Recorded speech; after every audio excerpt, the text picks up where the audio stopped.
దైవప్రవక్త ముహమ్మద్ సల్లల్లాహు అలైహి వసల్లం వారు మరీ ముఖ్యంగా స్త్రీల గురించి తెలియజేశారు. ఏమిటది అంటే, తల్లిదండ్రుల్లో ఇద్దరి పట్ల అవిధేయత చూపుతూ ఉంటే మగ వ్యక్తి, తండ్రి ఎవరైతే ఉన్నారో బయట ప్రపంచమంతా చూసిన వ్యక్తి, గుండె నిబ్బరం ఎక్కువ, గుండె ధైర్యం ఎక్కువ, చిన్న చిన్న విషయాలుంటే తట్టుకొని వెళ్ళిపోతూ ఉంటాడు. కానీ స్త్రీలు అలా ఉండరు, చాలా సున్నితంగా ఉంటారు. కాబట్టి దైవప్రవక్త ముహమ్మద్ సల్లల్లాహు అలైహి వసల్లం మరీ ముఖ్యంగా స్త్రీల గురించి తెలియజేశారు. ఏమని తెలియజేశారు?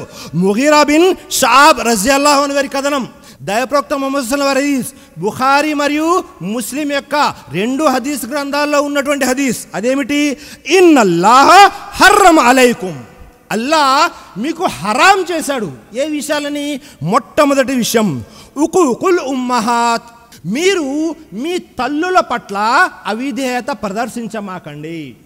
2 వవాదల్ బనాత్, మరియు ఆడపిల్లల్ని సజీవ సమాధి చేయమాకండి.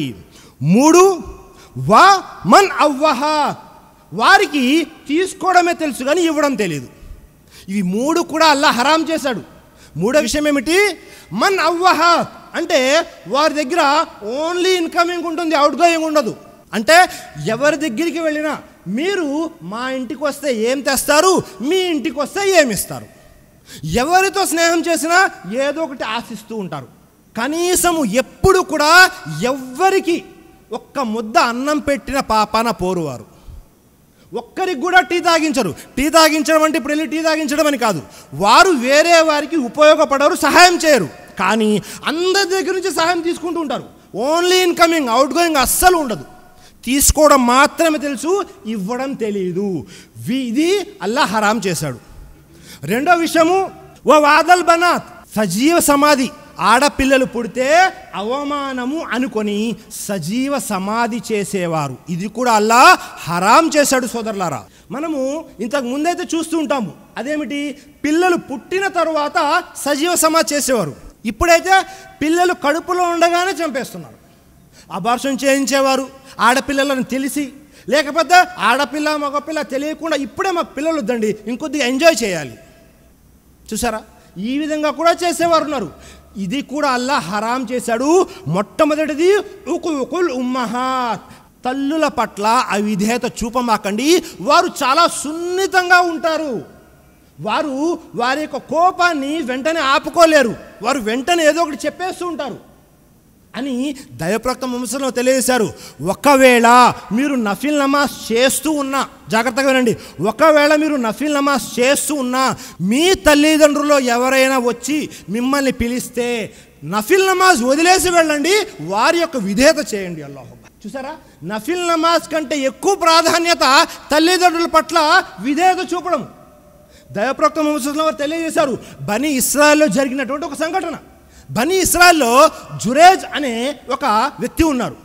ఆ కాలంలో ఆయన వలి అల్లా, అంటే అల్లాహకు బాగా ఆరాధన చేసేవాడు. అల్లాహ్ యొక్క స్నేహితుడు జురేజ్ ఏం చేశారు? ఆ కాలంలో ఒక ఆరాధనాలయాన్ని నియమించుకొని అందులో ఆరాధన చేస్తున్నారు.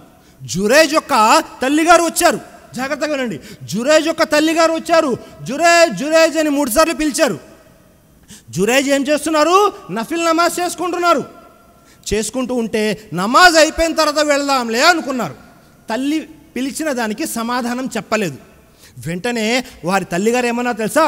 అల్లాహ్ నిన్ను ఒక వ్యభిచారి ముఖం చూపించుగాక అన్నారు. జాగ్రత్తగా వినండి, అల్లాహ్ నిన్ను ఒక వ్యభిచారి ముఖం చూపించుగాక అని చెప్పేసి వెళ్ళిపోయారు తల్లిగారు. జురేజ్ ఏమో నమాజ్ అయిపోయిన తర్వాత వెళ్దాంలే అనుకున్నారు. ఇది జరిగిన కొంతకాలానికి ఏమైందో తెలుసా? జురేజ్ ఆరాధనాలయం ఎక్కడైతే ఉందో అక్కడ ఒక స్త్రీ, ఏ స్త్రీ? బానిస స్త్రీ, వివాహము కాకుండానే, జాగ్రత్తగా వినండి, బానిస స్త్రీ వివాహము కాకుండానే గర్భం దాల్చి ఒక బిడ్డను కూడా కనేసింది. వెంటనే అక్కడ ఉన్నటువంటి వారందరూ కూడా ఆ స్త్రీని నిలదీశారు.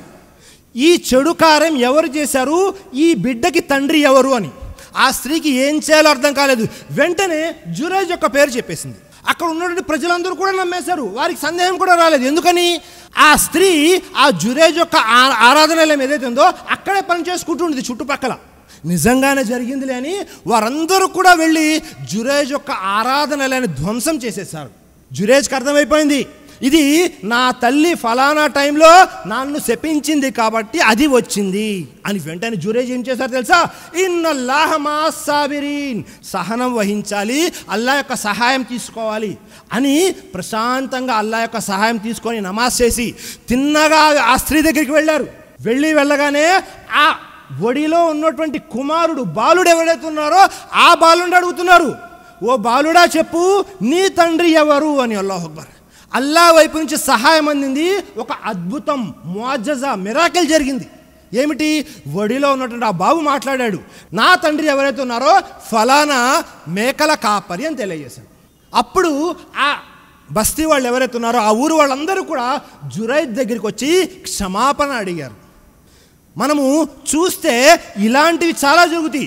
ఈసా అలైహిస్సలాం కూడా మరీం అలైహిస్సలాం మీద ఎప్పుడైతే అపనింద పడిందో, వ్యభిచార సంతానము, అక్రమ సంతానము, నౌజుబిల్లా, వెంటనే ఎవరు మాట్లాడారు? ఈసా అలైహిస్సలాం మాట్లాడారు.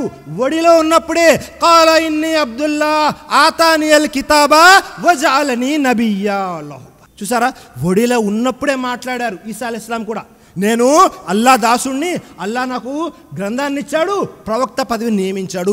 ఇలాగే ఈ బాలుడు కూడా మాట్లాడాడు. జురైజ్ మీద ఏదైతే నింద పడిందో ఆ నింద కాస్త తొలగిపోయింది. కాబట్టి తల్లులు చాలా సున్నితంగా ఉంటారు, వారితో చాలా జాగ్రత్తగా ఉండండి, వారి యొక్క హక్కుల్ని త్వరగా ఇచ్చివేయండి అని దైవప్రవక్త ముహమ్మద్ సల్లల్లాహు అలైహి వసల్లం వారు తెలియజేశారు.